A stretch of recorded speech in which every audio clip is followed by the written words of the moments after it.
Well, they did it. They finally pulled the trigger on Jade. About fucking time. The babyface push with her was dead on arrival the second they started to push it.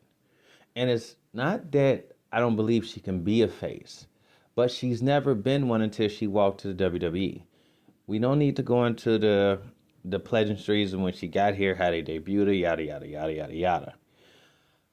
But her style, her look, her build, everything that encapsulates Jade, she's really a spectacle. She's really the female equivalent of Brock Lesnar, in my opinion. She's powerful, she's strong, she's sleek, she's beautiful, all of that. And again, it's kind of hard to see her in vulnerable situations as a babyface because she's so dominant over the average WWE female wrestler prototype of how they put. Besides Charlotte, Bianca, Rhea, Nia, that's on the main roster. I know it's girls that's in NXT and the Evolve and all that, but on the main roster, it's not a lot of things and a lot of people that can put her in jeopardy realistically. If we're looking at this in a realistic lens, even though it's sports entertainment, predetermined, yada yada yada. Um, it's just how it is. So to me, she was built as a heel. And I always would say, give her a monster heel run so you could set up the eventual clash between her, and Bianca Belair. That's what we want to see. That's what the fans want to see. We want to see her and Bianca go at each other because that is a nice, even matchup. It's almost like the unstoppable force meets the immovable object. Bianca's been gone for some time, taking a break, maybe hurt, whatever. I will say now that she's healed, Saturday night's main event, she should immediately go in there, destroy Tiffany Stratton. I mean, beat the dog shit out of her. Destroy her. It should be a squash. It should be no question. This is Jade Unleashed. And then she can go on a whole month tirade, maybe a couple months. Let's give her to, if you really want it to sink in, give it to the Rumble. I'll let her go ruckshot to the Rumble, throw some fighters in there so she can show her dominance. And let her really talk on the mic. Let her cut a promo and let her use frustrations. Hey, I came in here. I tried to do it their way. That didn't work. I tried to come in here and try to appeal to you guys. It didn't work. I read the blogs. I see the tweets. Let her cut a real promo. Let the fans and the people see that she has feelings. She's a person. She has emotion. This is what needs to happen.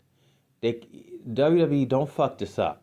It's a very simple formula. Lately the WWE with their creative and their writing staff, they want to make stuff so fucking complicated. Let her squash Tiffany, beat the shit out of her, take the title, dominant fashion, almost like equivalent to like a Brock Lesnar, and have her run ruckshot. Or maybe just have her walk around saying, hey, I need true competition. Or if you even want to go the route to say, hey, I'm calling out Bianca. Yeah, she ran. Yeah, she didn't have nothing to do with it, but that was her friend. So come get it. You know what I'm saying? Like make some stakes here. And then you can possibly set that up for the next WrestleMania, Bianca Belair versus Jade Cargill. That's money. We already know what Bianca can do. Now let's establish Jade as this unstoppable force. Just have it like let the storm really fucking come in. And that there's no answer. She can manhandle men, manhandle ladies, make her terrifying. And then when Bianca comes back, that's an even challenge. And now you can rejuvenate some juice in Bianca because I felt like she was going a little stale. And I still would have rathered, I said previously I wouldn't have minded a Bianca Belair heel turn, but maybe they don't want to do that right now. Or maybe that's not in the plans at all. But if you're going to keep Bianca a babyface, you're going to have to create credible heels for her to fight other than just Bayley and Nia. If Jay becomes a heel to where she's terrifying, unstoppable, unchained, and then the only person can stop her is Bianca, let's go. I feel like the WWE and their storytelling, they're making it too complex. They're pulling back the curtain a little too much. Just treat it as a show like it used to be. The fans know what they want, and you know what the fans want. So I'm loving the fact that she's heel. And like I said, I kind of like the fact that she got the gnarly scar. That's kind of cool to see her kind of get busy. I really like that. Um, I'm loving that part immensely with the scar because it gives a little edge to her, almost similar to when Nia broke Becky's nose and then she became what she became. I'm not saying that Becky Lynch wasn't a star at that point, but her getting her nose broke on live television, standing tall, looking tough, definitely helped to the man character. Definitely. And maybe this could be her catapulting moment. Maybe Naya's, then Naya might be a genius. If somebody's struggling, hey Naya, go fuck them up for real, so they can get an edge to them. That might be a new, forte, if you will. But like I said, I did like that about wrestling. I did like to see a heel turn of Jade Cargill. I think we all were waiting for that. The fans knew it had to happen, and they had to pull the trigger. You can't keep her a face. Her star power, her aurora is just too much of a heel.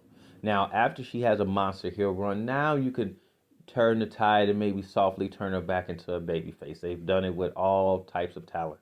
But certain people comes out as a heel to where it just makes sense. It's not like you don't want to get behind Jade, but it's like, come on, she oozes heel, as they say, oozes machismo. She oozes what a heel needs to be, and that's just my opinion. I just wanted to drop in and just talk about that real quick. That was really the main thing that stood out to me this week of wrestling. All the rest of this shit is like, meh. Um, Friday, I'll give my thoughts and predictions on the matches when everything is fell swoop. And just have a nice day.